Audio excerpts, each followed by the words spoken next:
Alors, je vais vous demander de lire d'abord les deux syllabes. Donc, cette syllabe-là et puis cette syllabe-là. Je vous laisse faire, vous faites pause, vous lisez les deux syllabes. C'est bon, vous avez lu? Donc, ici, on a io et là, on a tui. Io, tui.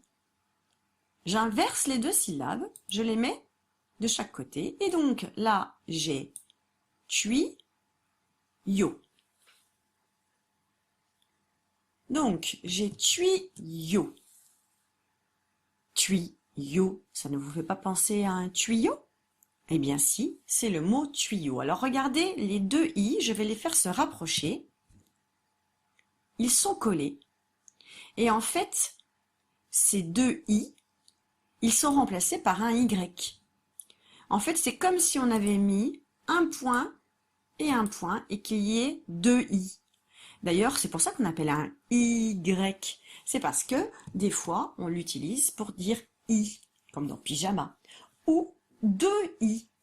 Si on avait deux I, par exemple, si je prends mon crayon et que je fais un point là, et que je fais un trait au milieu, à ce moment-là, on aurait tui, avec le I qui est ici, et io. Ça ferait tuyau, comme ce qu'on avait au tout début. Et bien là, c'est la même chose. Quand on a un Y, il faut imaginer qu'on a deux petits points et qu'on sépare le mot en deux. Donc on a N-O-I et I-A-U. Donc N-O-I, ça fait noix. Et là, ça fait yo. Eh bien, le mot ici, c'est noyau. Ici, pareil, on a un Y. Imaginez qu'il y ait deux petits points. Du coup, ça ferait C-R-A-I, donc craie, et à côté, I-O-N, ion. Et donc, ça fait un crayon. Encore la même chose avec le U.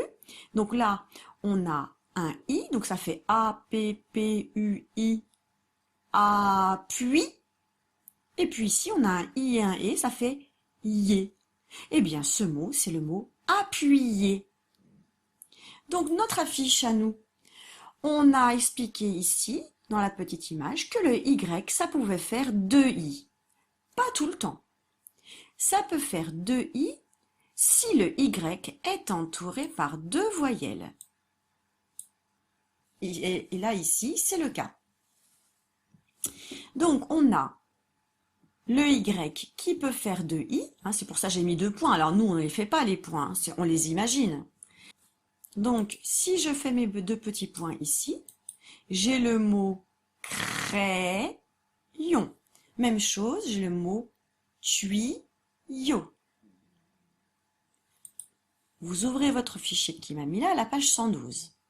Nous allons d'abord faire cette page-là, puis nous ferons la page droite après. Alors, ici donc, vous avez vu, on a mis les deux petits points au-dessus du Y pour expliquer qu'en fait c'était deux I. Donc à chaque fois, vous pourrez, quand vous avez le Y, vous imaginez qu'il y a un I d'un côté, un I de l'autre. Je rappelle que ce n'est que quand il y a deux voyelles. Dans le mot pyjama, après le Y c'est un J, donc on ne dit pas pyjama. Hein. Il faut absolument qu'il y ait deux voyelles de chaque côté du Y. Donc là, à chaque fois, il y a un A.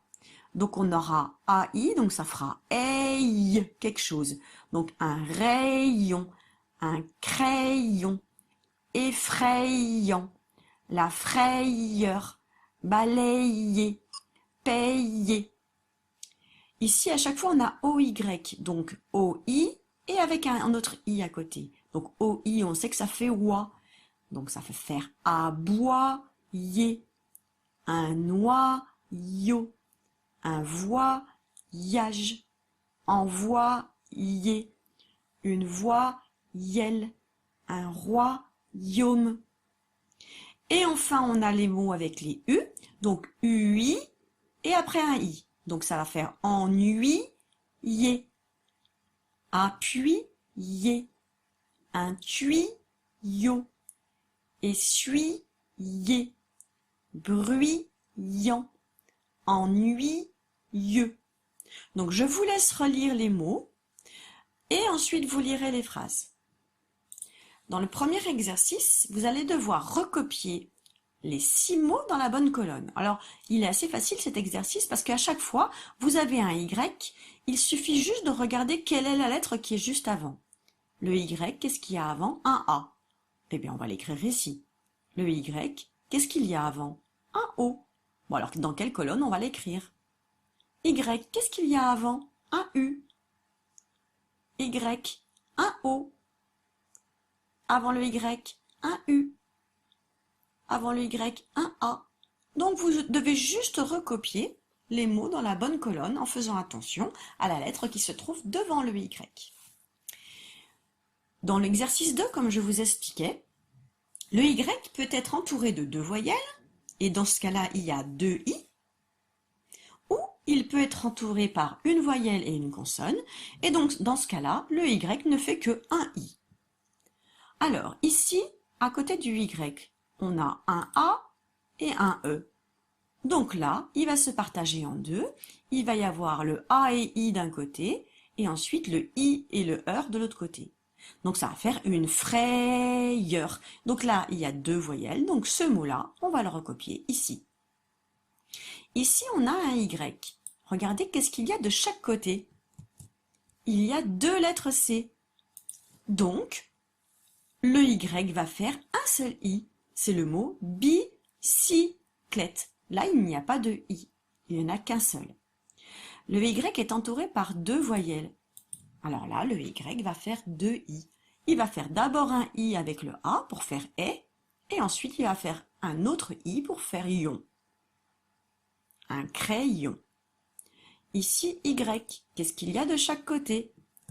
Il y a 2 consonnes. Donc là, il n'y a qu'un seul I. On va l'écrire ici. Ça va être le mot pyjama. Ensuite, il y a le mot moyen. Il y a 2 voyelles. Il va falloir que vous me disiez où est-ce qu'on va mettre le mot. Et enfin, on a le mot stylo. De chaque côté, on a 2 consonnes, donc il va falloir le mettre ici. Dans l'exercice 3, vous devez compléter les mots avec un I ou avec un Y. À chaque fois, ça va faire I. La question qu'il faut se poser, c'est est-ce qu'il y a 2 voyelles? Et donc, s'il y a 2 voyelles, on mettra le Y. S'il n'y a pas 2 voyelles, à ce moment-là, le I suffit. On fait la première ligne ensemble. Ici, il y a un I ou un Y. S'il y a 2 voyelles, on doit mettre le Y. S'il n'y a pas de voyelles, on doit mettre le I. Il n'y a pas de voyelles, puisque là, il y a un T et un O. Il y a une consonne et une voyelle, donc on va mettre un I. Ici, il y a 2 voyelles, un A et un O, donc on va mettre le Y. Vous faites la même chose pour les autres mots. S'il y a, comme ici, une consonne et une voyelle, on met un I. Et s'il y a 2 voyelles, à ce moment-là, on met un Y. On passe à la page de droite. On va revoir les différents sons qui sont faits avec la lettre E. Donc, en haut ici, on a le son AN avec EN. E ou E avec EU. O avec EAU. E avec ET. E avec EI. Et un avec EIN. Lis plusieurs fois ces paires de mots. À chaque fois, on a des mots qui se ressemblent. Donc, il va falloir que vous les lisiez par paire. Donc, un feutre, une fente. Feutre et fente, c'est presque pareil. C'est pour ça qu'on vous demande de les lire ensemble. Et de bien faire la différence quand vous les lisez.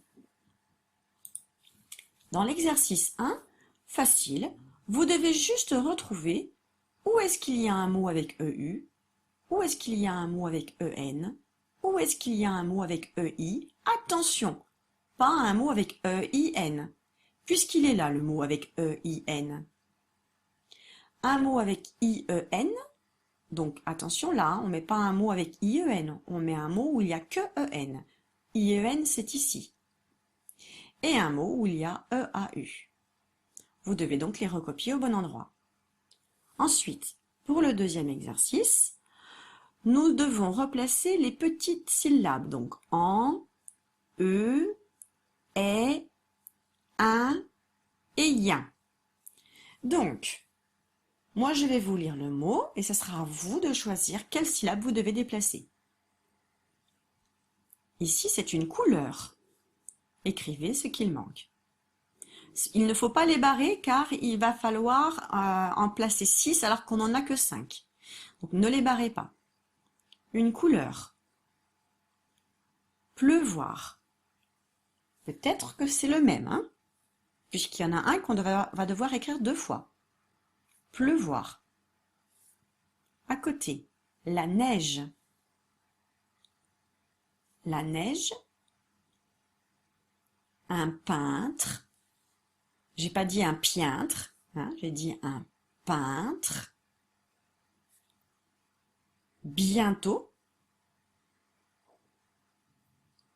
Bientôt. Et enfin, un mensonge.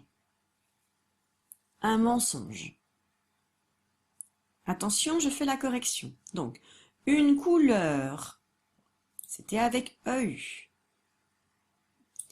Pleuvoir, c'est avec EU. La neige, EI. Un peintre. Alors, j'espère que vous n'avez pas pris celui-ci, parce que ça fait pientre. Il est là, le 1, E-I-N, un peintre. Bientôt. Ah, le voilà le yin. Bientôt. Et enfin, un mensonge. Mensonge. Faut corriger au crayon bivert si vous avez faux. Et enfin, le dernier exercice. 3 petites devinettes pour trouver un mot qui contient les 4 syllabes et donc toutes les lettres. Comptez bien le nombre de lettres et quand vous avez fini d'écrire, vous vérifiez que vous n'avez pas oublié de lettres. Le premier mot, je vous explique ce que c'est. C'est un monsieur qui vient nous aider à emporter des cartons quand on part d'une maison et qu'on emménage dans une autre. On emmène des cartons, des meubles, on part d'une maison pour aller dans une autre maison. Eh bien, il y a des messieurs qui peuvent venir nous aider. Eh bien, ce monsieur, c'est un métier. Et donc, on déménage d'une maison. Donc, comment s'appelle ce monsieur? Deuxième devinette, c'est le jour qu'il y a après jeudi. C'est le jour qui est après jeudi. Et enfin, la troisième et dernière devinette qui se trouve ici, c'est un morceau de cuir que l'on met sur le pantalon, que l'on attache pour éviter de perdre son pantalon. Donc c'est un morceau de cuir que l'on met dans son pantalon et que l'on attache pour éviter de perdre son pantalon. Vous avez terminé.